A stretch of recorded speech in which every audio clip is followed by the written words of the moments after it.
Bunyi adalah salah satu jenis energi gelombang yang berasal dari sumber bunyi, yaitu benda yang bergetar. Bunyi bisa didengar oleh indera pendengaran manusia, yaitu telinga. Bunyi timbul karena adanya gelombang bunyi. Gelombang yang merupakan gelombang mekanik dan merambat melalui medium. Sifat-sifat bunyi. Yang pertama, bunyi dapat merambat melalui zat padat, cair, dan gas. Kedua, bunyi dapat diserap dan dipantulkan. Ketiga, bunyi dapat dibiaskan. Yang keempat, bunyi termasuk gelombang longitudinal.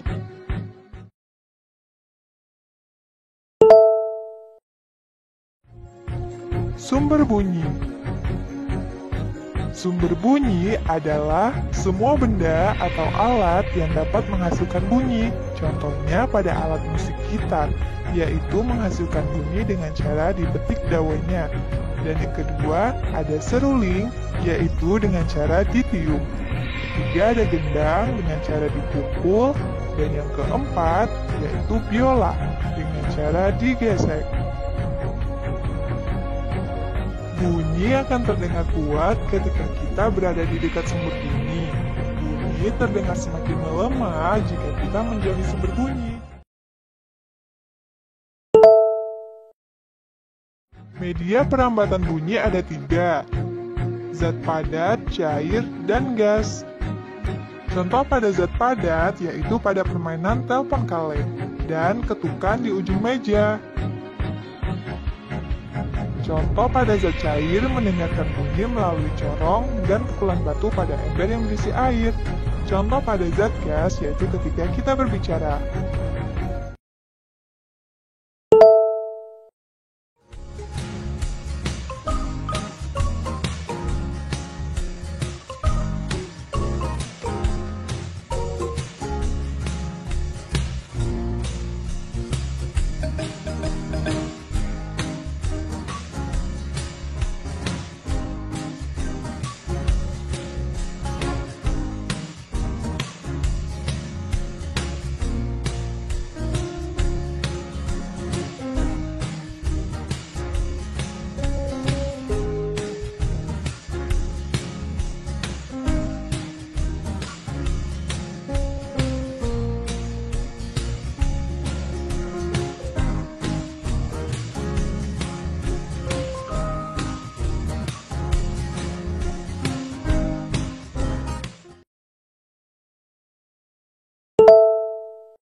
Cepat lambat bunyi ditentukan oleh kerapatan benda.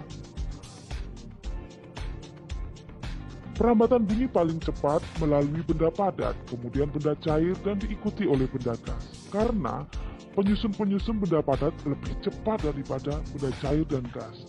Inilah contoh-contoh percobaan perambatan bunyi. Yang pertama, perambatan bunyi melalui air, yang kedua melalui gas, dan yang ketiga melalui benda padat.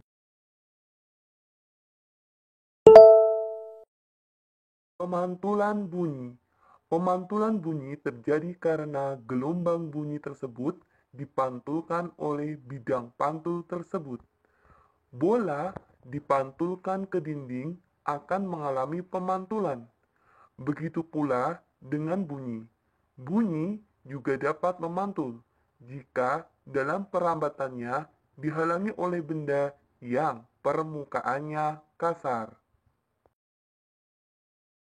Contoh benda yang dapat memantulkan bunyi, seperti kayu, kaca, dinding, batu, logam, bisa berjenis aluminium, besi, baja, seng, dan lain sebagainya. Macam-macam bunyi pantul. 1.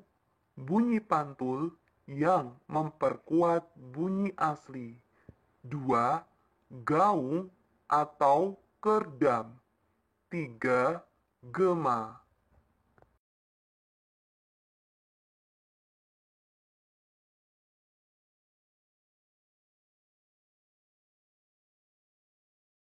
Macam bunyi pantul yang pertama adalah bunyi pantul yang memperkuat bunyi asli.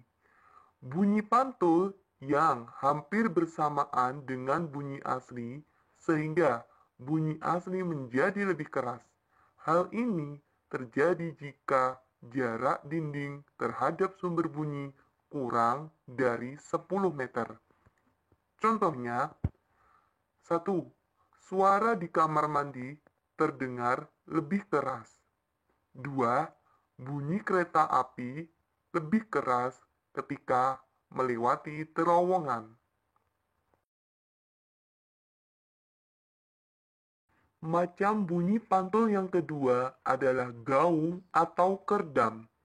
Gaung atau kerdam adalah bunyi yang dipantulkan oleh dinding yang jaraknya tidak jauh dari sumber bunyi sekitar 10 sampai dengan 25 meter. Bunyi ini sebagian datangnya bersamaan dengan bunyi asli, sehingga bunyi asli menjadi tidak jelas atau mengganggu bunyi asli. Gaung atau kerdam biasanya terjadi di gedung pertunjukan, bioskop, gedung pertemuan, studio radio, dan lain sebagainya.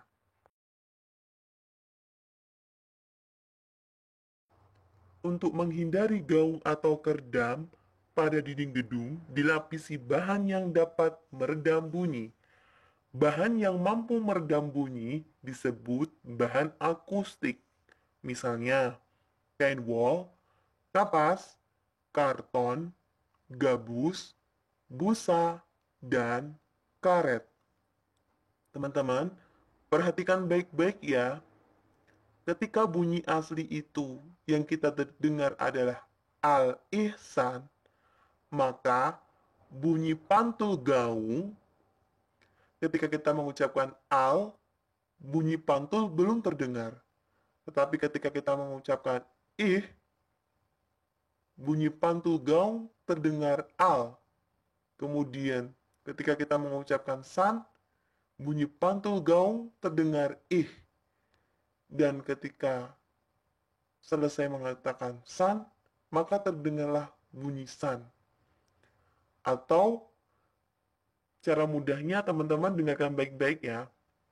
Ini contoh bunyi pantul gaung.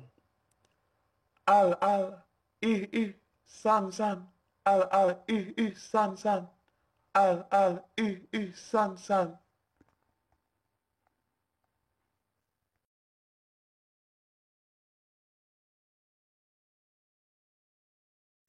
Macam bunyi pantul yang ketiga adalah gema. Gema terjadi ketika bunyi dapat terdengar dengan jelas seperti bunyi aslinya, karena antara bunyi pantul dengan bunyi asli tidak saling mengganggu. Jarak dinding pemantul dengan sumber bunyi sangat jauh. Waktu yang digunakan untuk memantul juga lama. Ketika bunyi asli sudah selesai diucapkan, bunyi pantul masih dalam perjalanan. Akibatnya, bunyi pantul yang terdengar lebih jelas setelah bunyi asli atau disebut gema.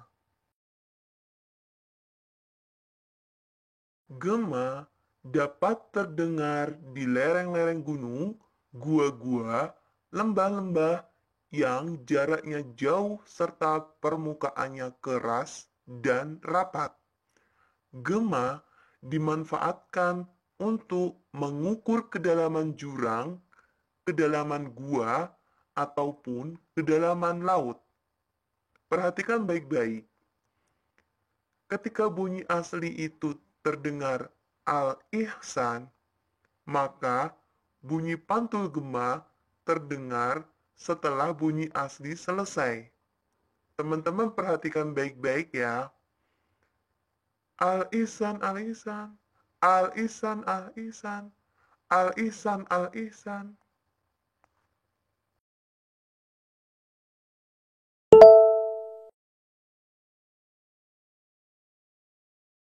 Penyerapan bunyi. Bunyi dapat diserap. Benda-benda yang dapat menyerap bunyi yaitu benda yang permukaannya lunak.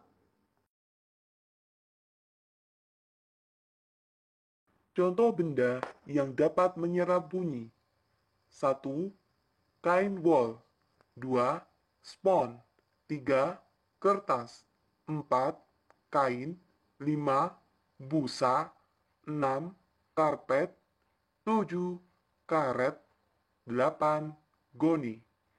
Benda-benda tersebut biasanya dipasang di dinding dan di langit-langit gedung pertemuan, studio rekaman, dan gedung bioskop dilapisi dengan bahan-bahan tersebut supaya tidak terjadi gaung atau kerdam.